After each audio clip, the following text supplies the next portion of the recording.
शिवाजी महाराज ने जो बदमाशी करते थे, तलवार दिखाते थे, ऐसे ऐसे मारे, ऐसे ऐसी जगह पर मारे और ऐसे ऐसी तरीके से मारे कि खौफ फैल गया। अरे यार, वो शिवाजी के इलाके में नहीं जाए। गंदा करने वाले की पिटाई बढ़िया हो जाती है, चमड़ी उधड़ जाती है और सर कट जाते हैं, हाथ कलम हो जाते हैं। लातों के भूत बातों से नहीं मानते। अछूतों ने वहां से नहीं लेना चाहिए पानी के लिए मनुस्मृति ने कानून बनाया और उन अछूतों के ऊपर कई पाबंदी लगाई। बाबा साहब ने ऐसा प्रतीक पकड़ा पानी जो नमक को घोल देता है अपने अंदर, हमें पता भी नहीं चलता है क्या नहीं। अभी भारत में पता भी नहीं चल रहा है गांधी है क्या नहीं। तो बाबा साहब ने प्रतीक पकड़ा पानी। बाबा साहब ने टारगेट किया आंदोलन के लिए, पानी का करेंगे सत्याग्रह। ये लोग बाद में सीखे नमक नमक का सत्याग्रह करने का। मंदिर मस्जिद जाए, तुम खाना पीना खा सकते हो लेकिन बिना खाए मंदिर नहीं जा सकते। ये जो बाहर से आकर के लोगों ने हमारे ऊपर पाबंदी लगाई, सब लोग समान है, वो जमाना गया। उनके दिमाग में जिस चीज का ताकत बना हुआ था कि हम धर्म शास्त्र में हम श्रेष्ठ है, अब धर्म शास्त्र ने ताकत कहाँ दिया था उनको? मनुस्मृति में दंड कर देंगे।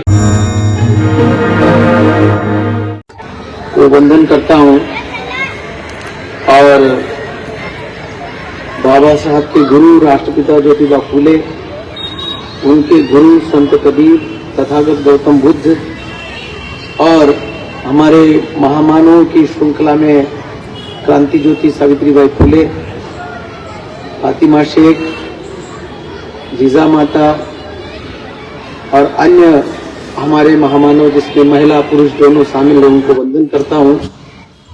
जैसे अगर हम देखेंगे तो बिरसा मुंडा, गुरु नारायण, नारायणा गुरु, पेरियार, गाडगे बाबा, इससे बहुत महान मानव हमारे समाज में पैदा हुए, जिसकी वजह से आज हम भारत के संविधान का लाभ उठा रहे हैं भारत के नागरिक होने के नाते। इसलिए उनको मैं वंदन करता हूँ इस मौके पर, खास करके जब मनुस्मृति दहन का उत्सव हम मना रहे हैं और भारत के संविधान का महोत्सव मना रहे हैं, उनको वंदन जरूर बनता है। इसलिए मैं आप सब लोगों की ओर से और अपनी ओर से उनको वंदन करता हूँ। साथियों, काफी देर से आप लोग इस कार्यक्रम में बैठे हुए हैं, तो इसलिए मैं लंबी बात नहीं करूंगा। मैं 2 या 3 बातें आपके सामने रखूंगा जिसके ऊपर आप ध्यान से सुनिए, गौर फरमाइए कि हाँ, इन बातों को हमें आगे बढ़ाना है। सबसे पहली बात यह है कि ये मनुस्मृति दहन का उत्सव क्यों मनाना चाहिए। मतलब मनुस्मृति को खत्म करने का जो काम हुआ, उसके ऊपर जो विजय हासिल हुई, तो ये क्यों हमने सेलिब्रेट करना चाहिए, उत्सव के रूप में मनाना चाहिए उस विजय को। ये पहला विषय, इसको हमने सब लोगों ने समझना है। एक कि 25 दिसंबर को इसको बाबा साहब अम्बेडकर ने जलाया 1927 को। तो जहां जलाया उस जगह का नाम है महाड़। ये रायगढ़ जिला महाराष्ट्र में है। रायगढ़ जो है छत्रपति शिवाजी महाराज के साम्राज्य की राजधानी थी और आज भी रायगढ़ का किला मौजूद है। तो पूरे सौराष्ट्र में, जिसमें आज की तारीख में गुजरात, महाराष्ट्र, कर्नाटक का कुछ हिस्सा, तेलंगाना का कुछ हिस्सा, मध्य प्रदेश का कुछ हिस्सा शामिल है, वो सौराष्ट्र कहलाया जाता था। तो वहां पर छत्रपति शिवाजी महाराज ने समता का शासन कायम किया, जनता का शासन कायम किया। उसको मराठी में कहते हैं रयतेचे राज्य। रयत मतलब जनता, तो जनता का शासन उन्होंने कायम किया। उस जमाने में क्योंकि शासन कायम करने के लिए भौतिक बल का प्रयोग करना पड़ता था, लड़ाई लड़नी पड़ती थी, तो वैसे ही जमाना था। तो उन्होंने भी फिर जब विचार से आदमी नहीं मान रहा है तो फिर ताकत से उसको ठीक करना पड़ता है। तो वो जो लोग अपने आप को बहुत ज्यादा ताकतवर समझते थे, बाहर से आए हुए आक्रांता, और कुछ यहाँ पहले से आकर के बसे हुए ज्यादा दिन हो गए, तो यहाँ हुक्म चला रहे थे आर्य ब्राह्मण। तो वो लोग जब विचार की भाषा, संतों की भाषा नहीं समझ रहे थे, और वो अपने पास उन्होंने गुंडे, बदमाश, मिलिट्री, इसको आज हम कहते हैं, वो पाल रखी थी। तो उनको ठीक करने के लिए, अगर इस गली में, इधर गली में कोई एक बदमाश आदमी है, सपोज काम धंधा है नहीं और लड़ाई झगड़ा किसी करता है, तो लोग क्या सोचते हैं, इसके मुंह नहीं लगो, छोड़ो, बगल से चलो। लेकिन अगर वो आपके ऊपर आ जाए बदमाश, आपको छेड़े, आपकी कॉलर पकड़े, आपको थप्पड़ मारे, तो आप मानव होने के नाते कुछ तो उसका प्रतिरोध करोगे।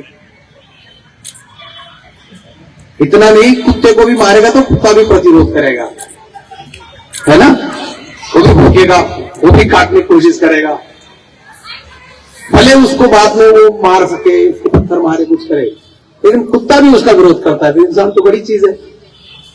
तो आपके ऊपर जबरदस्ती कोई आए तो फिर आप उसका विरोध करते हैं। और बदमाश को कोई काम धंधा नहीं, खा पी करके केवल शरीर बनाता है, कुछ लोग तकलीफ देता है, तो आप अगर शारीरिक रूप से उसके सामने कमजोर पड़े, तो जिस गली में आप रहते हैं वहां पर जब झगड़ा होगा और झगड़े की आवाज हो जाएगी, तो गली के जो आपके रिश्ते नाते के लोग, आपके पड़ोस के लोग, वो भी आ जाएंगे, 5-10 आ जाएंगे। और वो अगर एक आदमी से हाथ से लड़ रहा था तो घर में से कोई डंडा भी लेके आएगा, ज्यादा ही भारी पड़ रहा है तो और बड़ा हथियार ले आएगा। और वो बदमाश है, तब भी अगर गली के लोग इकट्ठे हो जाएंगे, बुरी तरह से पिटा जाएगा। ये संभव है या नहीं है? ये संभव है। तो शिवाजी महाराज ने जो बदमाशी करते थे, तलवार दिखाते थे, तो 16 साल का आदमी, 16 साल की उम्र में उन्होंने बदमाशों से जंग करने का लोहा दिया, निर्णय किया, अपने साथियों को इकट्ठा किया, दोस्तों को, अपने बस्ती के लोगों को इकट्ठा किया, और बोले वो तलवार से लड़ते हैं, घोड़े से लड़ते, चलो हम भी कुछ घोड़े ले लेते हैं। बाप उनका मिलिट्री में था ही, शाहजी महाराज ऑलरेडी मिलिट्री में काम कर रहे थे, मेजर थे। मेजर समझते हैं, मिलिट्री में मेजर होता है, उसके कमांड में कई लोग होते हैं। तो शिवाजी महाराज के पिताजी भी मेजर थे, और उसके अंदर, उनके अंदर भी एक जत्था था। और उन्होंने अपने बेटे को बचपन से ही युद्ध कौशल्य और युद्ध कला का ट्रेनिंग दे रखा था कि जो आदमी, मैं प्रोफेसर हूं, मैं क्या चाहूंगा मेरा बेटा प्रोफेसर बन जाए। अब वो शाहजी महाराज जो है मेजर थे, तो वो क्या चाहते होंगे, उनका बेटा भी मेजर और उससे ऊपर का भी अधिकारी बन जाए, सेना प्रमुख बन जाए। तो उन्होंने अपने बेटे को, क्योंकि जमाना ऐसा था भाई, अगर वहां अपने स्वाभिमान को, आपको सुरक्षित रखना है, सही से जिंदगी जीना है, और पता चला कि उधर अभी मच्छर आपके घर में आते तो क्या करते हैं आप लोग, तो बैट रखते, इलेक्ट्रिक की बैट, है ना, या ऑल आउट लगा देते हैं। तो जमाना ऐसा है, मच्छर बहुत है देश में। तो वो मच्छर जैसे लोग जब उनको तकलीफ देते थे, तो उन लोगों ने सोचा कि अपने लोगों की बढ़ाओ, तलवार कैसी चलानी चाहिए, अपना भी जत्था बनाओ, जत्था बनाया। और वो लोग सोचते थे कि वो बड़े ताकतवर है ना, वो गाय भैंस का खाते हैं। तो उन्होंने कहा तो हम जंगल के डुक्कर सुअर को भी काट के खाते हैं। वो गाय भैंस को खाते हैं, हम सुअर को भी खाते हैं। तो वो उन्होंने क्या किया कि अपना जत्था बनाया, और जो ताकत दिखाते थे उस जमाने में, और सब लोगों को ठिकाने पर लगाया। ऐसे ऐसे मारे, ऐसे ऐसे जगह पर मारे, और ऐसे ऐसे तरीके से मारे कि खौफ फैल गया। अरे यार, वो शिवाजी के इलाके में नहीं जाने, भाई उस समय समाज ही ऐसा था, क्योंकि उस समय वैचारिकी लोगों तक पहुंचाने के साधन कम थे, लिखित साधन कम थे, पेपर, न्यूज पेपर ये नहीं थे, टेलीफोन इलेक्ट्रॉनिक नहीं था। तो किसी को समझ देना कि भाई गलत मत करना, आवाज वहां तक नहीं पहुंचती थी। आवाज अभी तो आपके पास पहुंच रही, क्योंकि माइक है, तो माइक भी नहीं था, तो लोगों तक संदेश पहुंचता नहीं था गलत को रोकने के लिए। लेकिन लोगों तक ये समझ आ गई थी कि गंदा करने वाले की पिटाई बढ़िया हो जाती है, चमड़ी उधड़ जाती है और सर कट जाते हैं, हाथ कलम हो जाते हैं। ये जब खबर फैलती है आग की तरह फैलती है, वो फैला दी। जो बाहर के लोग यहां आकर के हमारे लोगों को लूट रहे, उनका पैसा लूट रहे, हमारे महिलाओं को, बच्चों को तकलीफ दे रहे हैं, उनमें से जो मिले उनको पकड़ पकड़ के ऐसा उनका बंदोबस्त किया, सब खाप हो गया, भाग गए। जिधर को से आए थे नाव से, दरिया से, वो उधर को भाग गए, भगा दिया उनको। और फिर जनता का शासन शिवाजी महाराज ने कायम किया, मंत्रिमंडल बनाया, उसमें जनता के प्रतिनिधि रखे और न्याय निर्णय करने के लिए उन्होंने व्यवस्था बनाई। कहीं कोई समस्या है तो लोग आकर के वहां कह सकते थे, उसका समाधान होता था। उसको कहते रैयत का राज शिवाजी महाराज ने कायम किया। ये कब किया? संतों की विचारधारा जीवंत ही फैल रही थी, गाने कीर्तन के माध्यम से लोगों को समझाया जा रहा था। लेकिन गाना कीर्तन और भजन के माध्यम से जो लोगों को समझ दी जा रही थी नैतिकता की,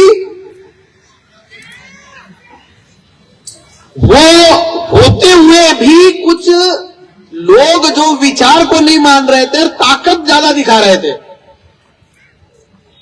तो जो दिमाग से नहीं मानते तो उसको बोलते हैं कि लातों के भूत बातों से नहीं मानते। तो ये लातों के भूत थे। भाई भूत कैसे होते हैं? लोग कहते होते नहीं है, कल्पना होती है, आभास हो जाता है। तो भूत को भगाने वाले जो पुराने जमाने में बाबा हुआ करते थे, मेरा बाप भी उसमें से एक था। लोगों के शरीर में अगर आत्मा घुस गया उसको निकालता था मेरा बाप, मंत्र बोल के। मंत्र क्या था? छड़िया लाता था इमली के पेड़ की, समझे? जिसके घुस गया 2-4 छड़ी मारने के बाद पूछता था, चल भाग, गया क्या नहीं गया? कोई गया भाग जाते थे भूत। तो वो जो लातों के भूत बातों से नहीं मानते, उन लोगों को हमारे संतों ने पहले समझाया प्यार से, ये गलत काम है, ऐसा नहीं करो, वैसा नहीं करो। नहीं मान रहे तो संतों ने कह दिया होगा कि लातों के भूत। हमारे पास इधर एक भीम है, खड़ा हो जाओ भीम जरा, देखना आदमी कितना ऊंचा है। जरा ऐसा पूरा घूम जाओ, पूरा घूम जाओ। कोई भूत इधर को है ना, 2 मारेगा चित हो जाएगा, दिखेगा ही नहीं, गायब हो जाएगा। किधर को आए उधर को भाग जाएंगे, पता नहीं तब भी भाग जाएंगे। तो ऐसे हमारे लोगों ने मारे पीटे भगा दिए। फिर क्या हुआ? हमारे लोग थोड़े शांत हो गए, हाँ बढ़िया मारा शिवाजी महाराज ने, ठिकाने पर लगाया। फिर ये हुआ कि यार ये मारपीट का काम अच्छा नहीं। तब तक किताबों की दुनिया आ गई। फुले साहब ने हम लोगों को पढ़ने का सिखाया, उसमें से बाबा साहब पढ़े, और यहां ठीक से नहीं पढ़ा रहे थे, सारी यूनिवर्सिटी में ब्राह्मण थे तो सही से नहीं पढ़ा रहे। बाबा साहब के पिताजी ने उनको बाहर भेजा। बाबा साहब के पिताजी भी सूबेदार थे, वो भी मेजर के बराबर का ही पद होता है। तो उन्होंने देखा कि भाई इधर सही पढ़ाई नहीं हो रही, तो उन्होंने अपने बेटे को कहा कि बढ़िया जगह से पढ़ाई करके आओ। क्यों? ये हाथों से पिटने वाला कार्यक्रम अब ठंडा हो गया, अब थोड़े डर गए लोग, अब दिमाग से इनको ठीक करना पड़ेगा। और अभी ये साधन अवेलेबल है लिखाई पढ़ाई का, तो बढ़िया से बढ़िया लिख करके इनको ठीक करना पड़ेगा, पढ़ाई बढ़िया से करो। तो बाबा साहब बाहर गए, पढ़ करके आए, उनको शाहू महाराज ने फेलोशिप दी, उनको बड़ौदा के सयाजी राव ने फेलोशिप दी कि हाँ हाँ जाओ जाओ। वो राजा थे और उन राजाओं को पता था कि यार इंसानों को मार पीट के कितनों को ठीक करेंगे, इनका ना जन्मता परवरिश में ही दिमाग ठीक करना चाहिए कि मारने की जरूरत ना पड़े, ऐसा जो व्यवस्था होना चाहिए। तो जन्म से आदमी के दिमाग को ठीक करने का क्या होता है कि उसकी परवरिश, और परवरिश में बच्चे को बचपन से बताया जाता है ये चीज सही है, ये चीज गलत है, ऐसा नहीं करो, ऐसा करो। अच्छी चीज के लिए उसको प्रमोशन मिलता है और गलत चीज के लिए उसको डिमोशन मिलता है बच्चे को। और उसी तरीके से punish and reward, punishment and reward. Sociology उसको कहती है कि समाज को सुव्यवस्थित रहने के लिए 2 हथियार होते हैं, एक होता है गलत चीज के लिए पनिशमेंट और सही चीज के लिए रिवार्ड। तो वो सही और गलत चीज को ठीक करने के लिए और सब लोगों को एक साथ पता चले, इसके लिए लिखाण का, लिखित चीज का उपयोग किया जाना, ये आधुनिक भारत में इंसान ने सुना, मतलब आधुनिक समय में इंसान ने सुना, केवल भारत में नहीं पूरी दुनिया में। और वो समाज को क्या लिखित में देना चाहिए प्रैक्टिस करने के लिए, वो एक कला है, उसका एक विज्ञान है। शास्त्र नहीं कह रहा हूं, हाँ, शास्त्र बोले नहीं, शास्त्र बोले तो ब्राह्मणों की तरफ जाता है। उसका एक विज्ञान है, साइंस है, उसका एक आर्ट है और उसका एक साइंस है। उसके हिसाब से लिखना चाहिए और उसमें कमी अधिक रही तो उसको एडजस्ट करना चाहिए। पढ़ के बाबा साहब आए, भारत में देखा कि ये वाली टेक्निक ब्रिटिश भी इधर चला रहे थे, वो भी कानून बना बना के लोगों के ऊपर राज कर रहे थे। मतलब वो जमाना आ गया था कि कानून बनाओ, लिखो, जो कहना है वो लिखो, लोगों के पास भेजो, कोई इसके ऊपर अमल करो, जो इसको फॉलो नहीं करेगा, इसको अमल नहीं करेगा, उसको सजा होगी। ये चीज इधर आ गई थी। तो भारत में जब अंग्रेज राज कर रहे थे तो उन्होंने 1856 में मैकेले, उनका एक एडमिनिस्ट्रेटर था, उसने इंडियन पिनल कोड डिजाइन किया और 1962 में वो लागू कर दिया पूर्ण रूपेण। 56 में उसको बना के बिल पास करा दिया। लागू करते करते जो 5-6 साल लग गए, 7 साल लग गए। 1856 में उसने वो बनाया और 1862 में वो लागू करा दिया। अब उसके हिसाब से वो दंड संहिता थी, जिसको हम कहते हैं भारतीय दंड संहिता। अभी उसको कह दिया है भारतीय न्याय संहिता। अभी अभी उसका नया नाम हो गया है। दंड संहिता बोलने से थोड़ा ज्यादा हार्ड लगता है, दंड बोलने से दंड हाथ में आता है, दंगा है ना, वो दिखता है हाथ में। न्याय बोलने से तो विचार, जो विचार और क्या कहते हैं सबूत वगैरह वगैरह उसकी बात होती है। तो वो था, बाबा साहब ने देखा कि कानून के हिसाब से जो सार्वजनिक स्थल है, जैसे ये सार्वजनिक स्थल है, सार्वजनिक स्थल पर सभी लोगों को जाना और वहां उसका सर्विस लेना, उसका उपभोग लेना सबको समान था। लेकिन हमारे देश में बहुत सारे सार्वजनिक स्थानों से पानी के कुएं, जो सार्वजनिक है, पब्लिक है, अछूतों ने उन कुओं से पानी लेने का जो है व्यवहार नहीं था। क्यों? अछूतों ने वहां से नहीं लेना चाहिए पानी, इसके लिए मनुस्मृति ने कानून बनाया था। कुछ लोगों को अछूत घोषित कर दिया इस देश के, और उन अछूतों के ऊपर कई पाबंदी लगाई। वो होटल में खाना नहीं खाएंगे जहां से लोग खाना खाते हैं, वो जब वहां ब्राह्मण चल रहे होंगे तो रास्ते से बाजू में हट जाएंगे, और वो जूते चप्पल नहीं पहनेंगे, वो नया कपड़ा नहीं पहनेंगे, कई मतलब उनके ऊपर पाबंदियां लगाई। तो वहां साहब ने उसमें से एक चीज पकड़ी, पानी। पानी एक ऐसी चीज है जो रोजमर्रा की चीज है, ये नमक से भी ज्यादा जरूरी है। क्यों? नमक इसमें शामिल है साहब, जो गांधी ने सत्याग्रह किया था नमक का। तो ये बाबा साहब ने ऐसा प्रतीक पकड़ा, पानी, जो नमक को घोल देता है अपने अंदर, हमें पता भी नहीं चलता है क्या नहीं है। अभी भारत में पता भी नहीं चल रहा है गांधी है क्या नहीं है। तो बाबा साहब ने प्रतीक पकड़ा, पानी, और कहा अंग्रेजों के कानून के हिसाब से हम कहीं भी पानी पी सकते हैं। लेकिन वो महाड़ में एक टेस्टी तालाब था। चौदार का मतलब है टेस्टी, मराठी में है चौदार, चौ मतलब टेस्ट।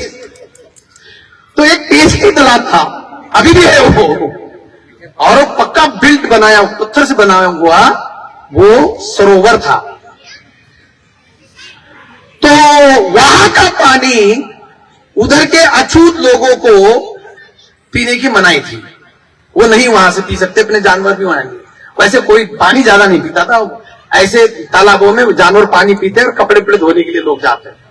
लेकिन ऐसे तालाबों के किसी किनारे पे जहां से झरना निकलता है एक्चुअली, उस किनारे लोग पानी भी पीते हैं, या वहां से ताजा पानी लिजा भी जाता है। तो बाबा साहब ने टारगेट किया आंदोलन के लिए कि हम पानी का करेंगे सत्याग्रह। ये लोग बाद में सीखे नमक नमक का सत्याग्रह करने का। तो बाबा साहब ने टेक्निक लगाई, पानी का करेंगे, हर आदमी उससे जुटा हुआ है। कितना जुटा हुआ है? मुसलमान दिन में 5 बार नमाज पढ़ते हैं, लेकिन पानी इंसान को 5 बार से भी ज्यादा लगता है दिन में। वास्तव में पीना चाहिए तो 10 बार से भी ज्यादा पीना चाहिए। हर 2 घंटे में 1 घंटे बाद पानी पीना चाहिए इंसान को, अच्छा सेहत रखना है तो।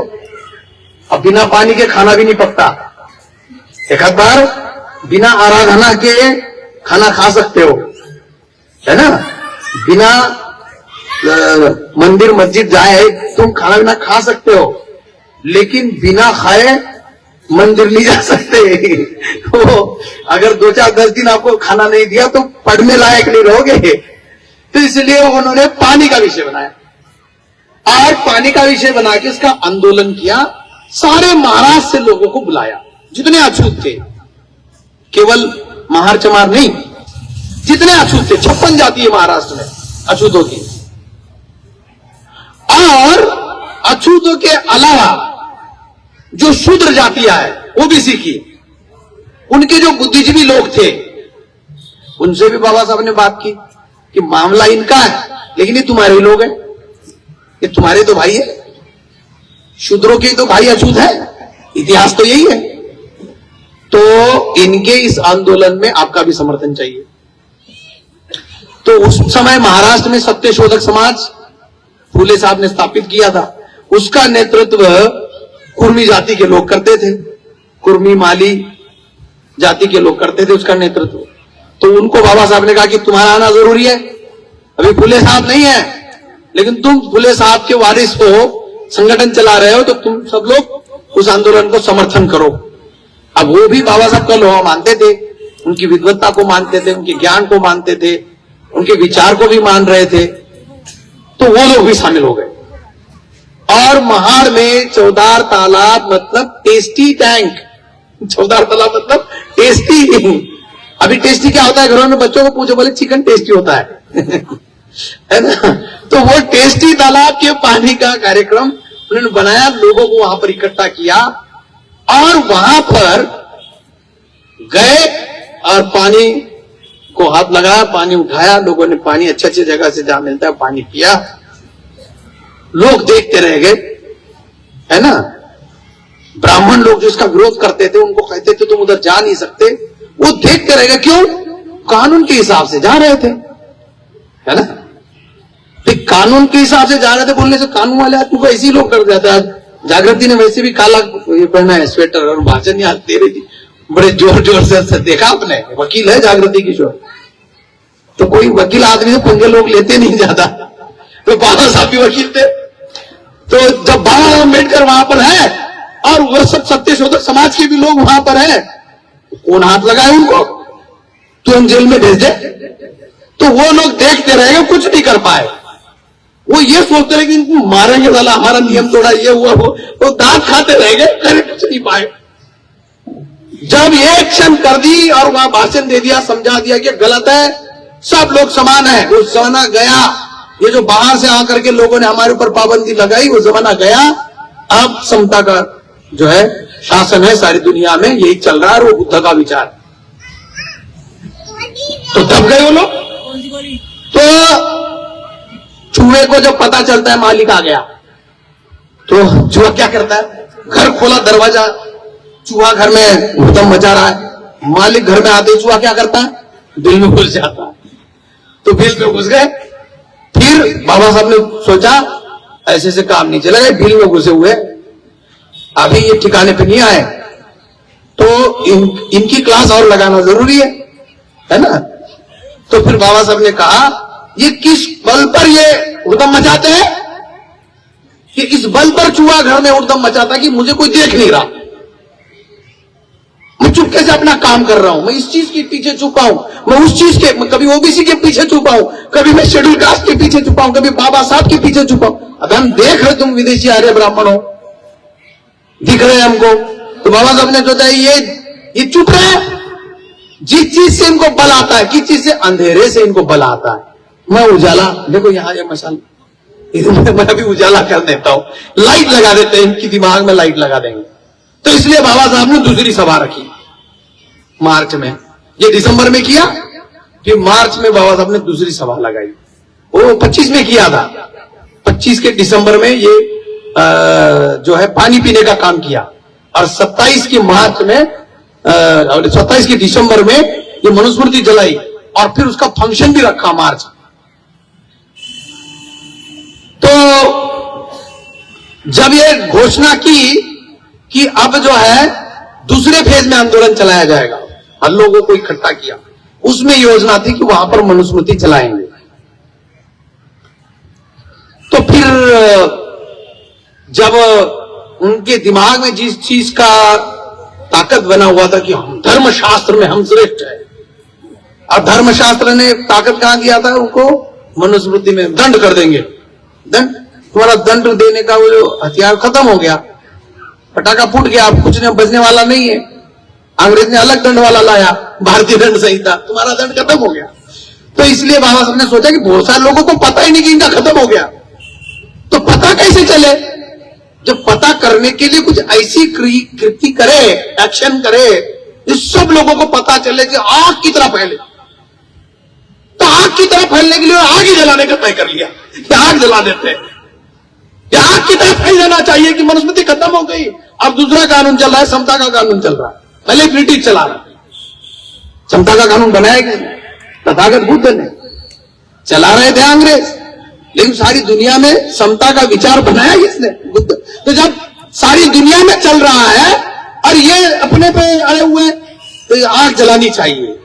तो इसलिए बाबा साहब ने इसको रखा कि हम वहां करेंगे, और करने के लिए उन्होंने क्या किया, वो ब्राह्मण जो ये दंभ लेके चलते हैं कि देखो हम श्रेष्ठ है और हमारे पास कानून है दंड देने, उनमें से कुछ पढ़े लिखों को उन्होंने पकड़ा। वो नहीं जो एक वेदी दुर्वेदी त्रिवेदी, वो नहीं, जो यूनिवर्सिटी में पढ़े वो उनकी ये संस्कृत नहीं, यूनिवर्सिटी एजुकेटेड लोगों को, वकील को पकड़ा, बोला देखो यार ये तो तुम्हारा खत्म हो गया, मनुस्मृति तो किसी काम का नहीं, खत्म हो गया, पब्लिक को पता नहीं खत्म हो गया, ये क्यों खत्म हुआ, ये दूसरी बात मैं बताऊंगा। एक मनुस्मृति क्यों जलाई, और ये दूसरा कि इसको हर साल सेलिब्रेट क्यों करना चाहिए। तो क्यों, मनुस्मृति में कानून जो था, विचार जो था, वो गलत था। तो बाबा साहब ने उनको समझाया तुम्हारा गलत है। कैसे, मनुस्मृति में लिखा है कि शूद्र यदि किसी का खून करे तो उसको सजाए मौत होनी चाहिए, मतलब खून का बदला खून। लोगों को लगता कि ठीक है, थोड़ा अच्छा नहीं लगता, हमें बुरा लगता है कि मर जाएगा, लेकिन खून का बदला खून तो उस जमाने में था कि अगर खून करोगे तो फिर तुमको शुल्क चढ़ाया जाएगा, ठीक है। लेकिन अगर ब्राह्मण किसी का खून करे तो उसको केवल पश्चाताप कर लेना चाहिए, तो ये तो जायज नहीं। मतलब एक आदमी करे तो उसको सजाए मौत होगी, दूसरा आदमी करे उसको सजा नहीं होगी, ये तो ठीक नहीं है। तो फिर बाबा साहब ने उनको पूछा होगा कि ये सही है क्या, नहीं, कानून के हिसाब से ये सही नहीं है, तर्क संगत नहीं है, वैज्ञानिक नहीं है। और दो चार अध्याय पढ़ करके बाबा ने उनको बता दिए, भाई इसको पानी मिलना चाहिए, उसको पानी नहीं मिलना, सही है क्या, नहीं है, गलत है, गलत है। भाई किसी ने वो देखा ग्रंथ को, ब्राह्मणों के ग्रंथ को, तो उसकी आंख फोड़ देनी चाहिए। किसी ने ब्राह्मण के ग्रंथ को सुना, उसके कान में शीशा डालना चाहिए, सही है या गलत है, गलत है, गलत है। तो ये ब्राह्मणों ने बताया, लोगों का दिमाग बैठ गया, अब गलत है, सही लोगों को पता होना चाहिए क्या नहीं होना चाहिए, होना चाहिए, चलो मेरे साथ। तो ब्राह्मणों को पकड़ा, 4-5 ब्राह्मणों को पकड़ा। देखो बुद्धि का शासन जो होता है, उसका अगर गलत किसी का विचार तो उसका बुद्धि भेद करना जरूरी है। तो बाबा साहब ने उनका पहले किया बुद्धि भेद, उसकी बुद्धि को भेदा, गलत है ना, गलत है, चल चल मेरे साथ आ जाता है। क्यों जलाना था, अभी इधर जलाया कि नहीं जलाया, फिर जलाने की जरूरत नहीं, इसी बाबा साहब ने जला दिया।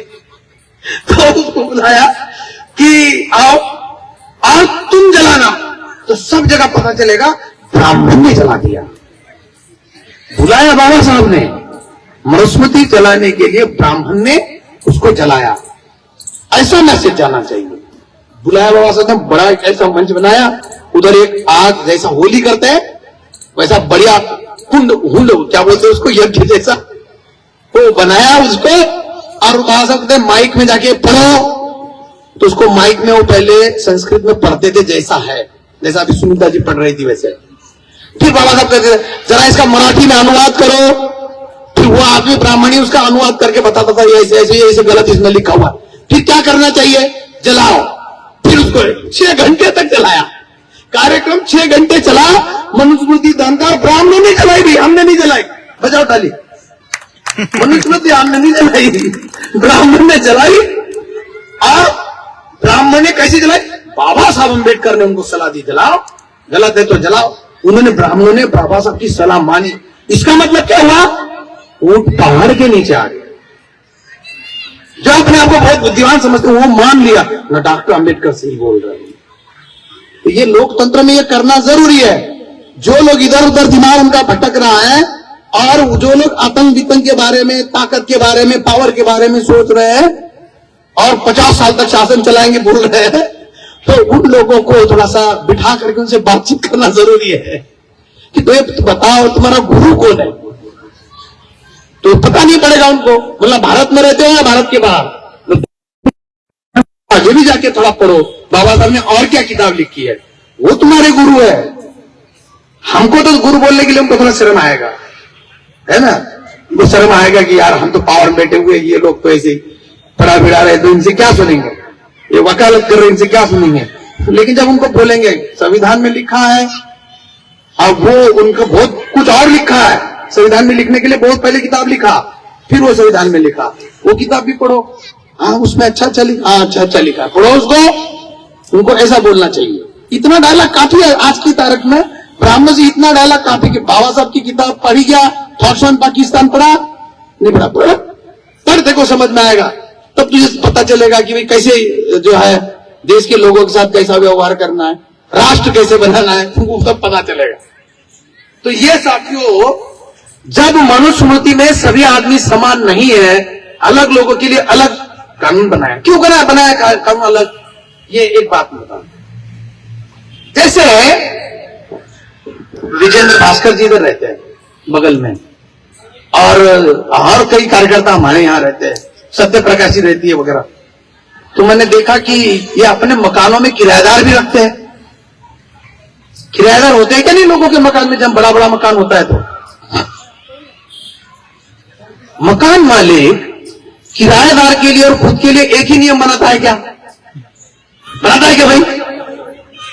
मकान मालिक पूरी वास्तु में कहीं भी घूम सकता है, घूम सकता है ना, मकान मालिक कहीं भी कील ठोक सकता है। लेकिन किराएदार ने अगर ज्यादा ड्रिल लगाई तो जाके बोले क्या कर रहा है, मुझे पूछ के क्यों नहीं किया, ये सही है या गलत है? और होना भी चाहिए भाई, जिसका मकान है उसको पूछ के ही काम करना चाहिए, इसमें कोई दोहरा नहीं है। तो ब्राह्मणों ने जब मनुस्मृति बनाई तो भारत के तो थे नहीं, भारत के थे नहीं, और उन्होंने भारत के लोगों के ऊपर अपना स्वामित्व चलाने के लिए, जैसे कि वही यहां के ओनर है, कानून बनाया। सपोज विजेंद्र भास्कर जी के मकान में संजय इंगोले किराए से रहते हैं, और संजय इंगोले नियम बनाते हैं पूरे मकान में रहने वाले लोगों के लिए, उसमें विजेंद्र भास्कर के लिए भी बनाएंगे जिनका मकान है, जो मूल निवासी उस मकान के, उनके लिए भी बनाते हैं कि कल से जब भी इस मकान में कोई भी आएगा बाहर से, तो आते ही कहेगा हुजूर मैं आया हूं। मैं नियम बनाता हूं, संजय प्रोफेसर हूं तो अपने आपको इस बात समझ रहा हूं, मैं विजेंद्र जी के लिए नियम बनाता हूं, घर में आते ही बोलना है हुजूर मैं आया हूं, बोलेंगे चल निकल मकान के बाहर, मेरे लिए नियम था, निकल करके बाहर। पसंद करेंगे क्या इस नियम को? नहीं करेंगे। हुई साथी, अंग्रेज यहां है, अभी आर्य ब्राह्मण यहां है, उन्होंने अपने कल्पना से ग्रंथ बनाया, व्यवहार वगैरह रिसर्च वर्क करके कुछ नहीं बनाया, कल्पना में आया तो बना दिया। तो जमाना ऐसा था, कल्पना चलती थी, अब रिसर्च का जमाना, यूनिवर्सिटी में सब रिसर्च होता है, एविडेंस बेस्ड होता है, और फैक्ट है, उसके आधार पर करने के बाद ही नियम बनता है। बनाया कल्पना में कि इंसान की आंख फोड़ दो, गुनाह करेगा तो उसकी आंख फोड़ दो, ठीक है फोड़ना।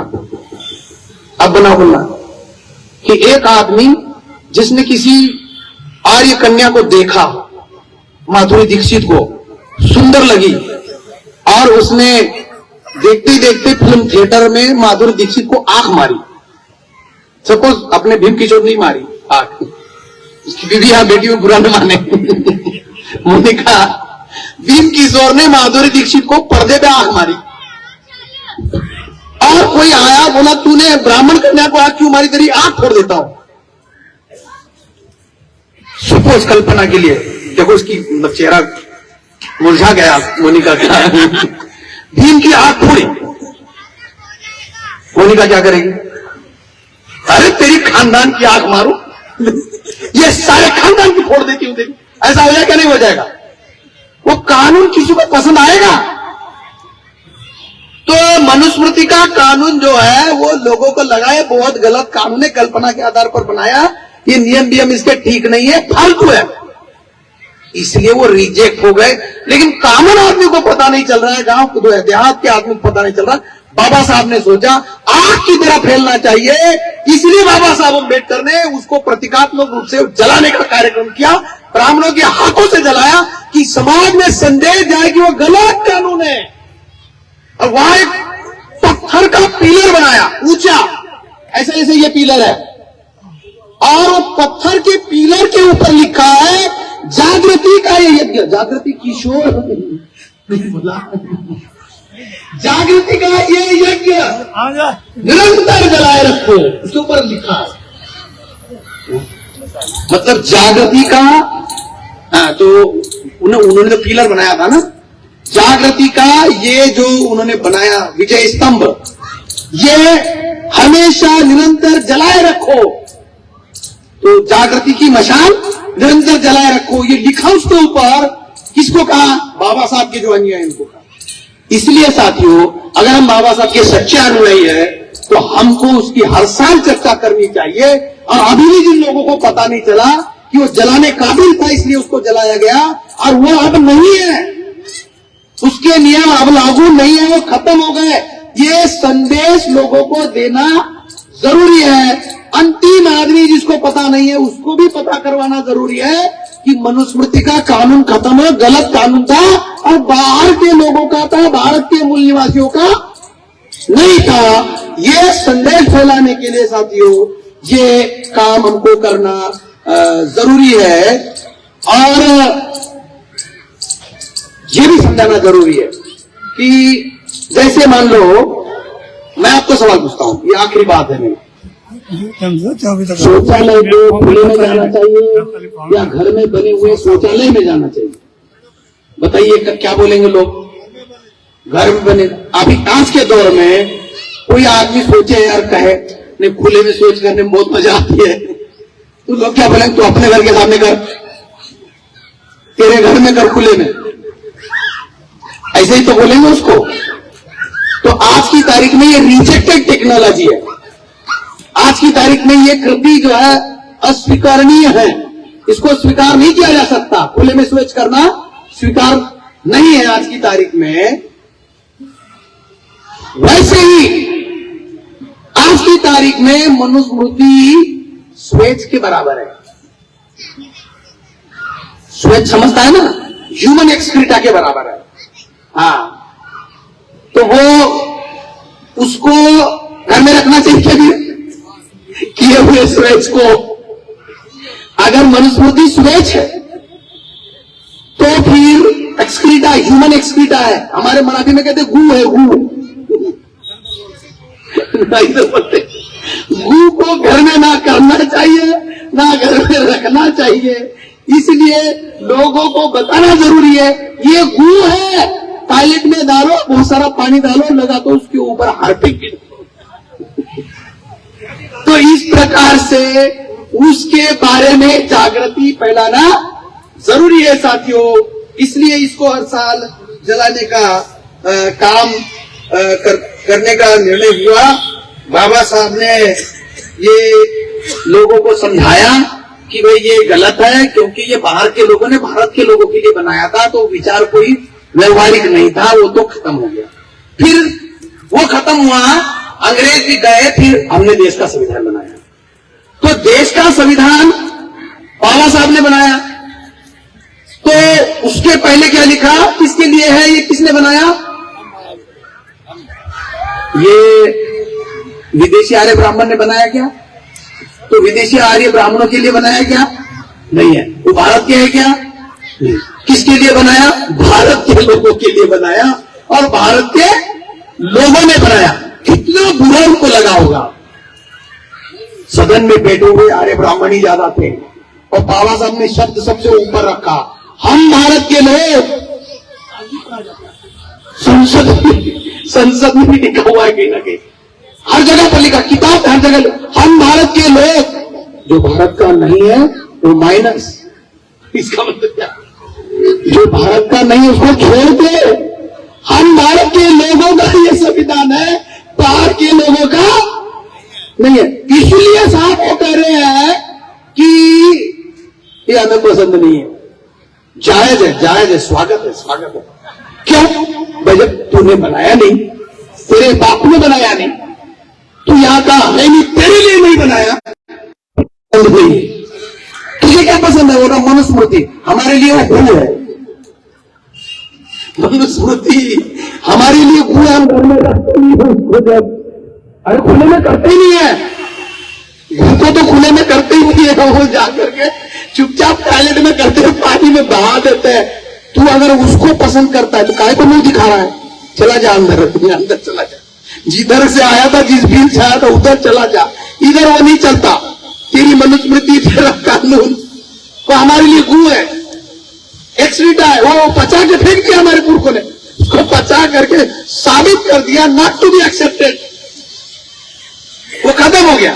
जितना उसमें से हमारे लोगों को जागृत करने के लिए लेना था वो ले लिया। बता, इसमें ये गलत लिखा है, इसमें ये गलत है, ये गलत।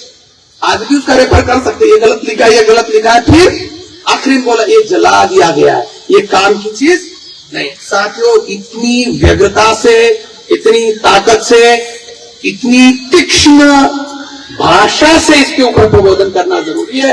ये मैं एक उदाहरण के लिए आपके सामने आज पेश करना चाहता था। धूप भी खत्म हो गई, और ये क्रिसमस के दिन की धूप का आप सब लोगों ने मजा लिया, आपने हमको साथ दिया।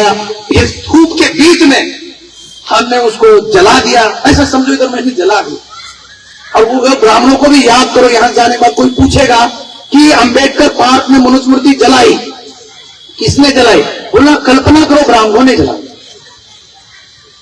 हमने जलाई भी नहीं, क्योंकि हमने तो पुलिस परमिशन लेके कार्यक्रम रखा।